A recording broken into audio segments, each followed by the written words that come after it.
భయ్యా మనమైతే మొగాళ్ళు అసలు మనం ఆడ వాళ్ళనే నమ్మకూడదు భయ్యా. ఇప్పుడే ఒక అమ్మాయిని కలిసి డేట్కి పోయి వస్తున్నా భయ్యా నేను. సరే ఇన్ని రోజులు మాట్లాడుతున్నా దాంతోని పిలిచింది కదా అని వాళ్ళ ఇంటికి పోతే నెట్ఫ్లిక్స్ చూద్దాం చిల్లు కొడదాం అన్నది భయ్యా. అట్లంతా వద్దు, మ్యాచ్ చూద్దాము, ఇండియా ఆస్ట్రేలియా మ్యాచ్ జరుగుతుంది అంటే సరే అన్నది భయ్యా. సరే అని మ్యాచ్ చూస్తుంటే ఊరికనే చేతులు కాళ్ళు మీద వేసుకుంటూ సతాయిస్తుందంటే భయ్యా.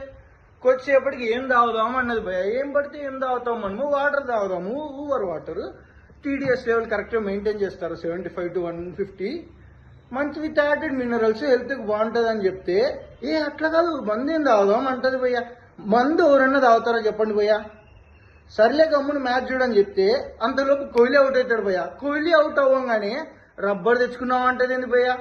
చిన్న పిల్లనా భయ్యా, రబ్బర్ తెచ్చుకున్నావా, పెన్సిల్ తెచ్చుకున్నావా, ఎరేజర్ తెచ్చుకున్నావా అనుకుంటూ ఇదంతా చెప్పంగానే ఇంకా మా ఇంట్లో వాళ్ళు వచ్చినారు బయటికి వెళ్ళిపో అంటదంటే భయ్యా.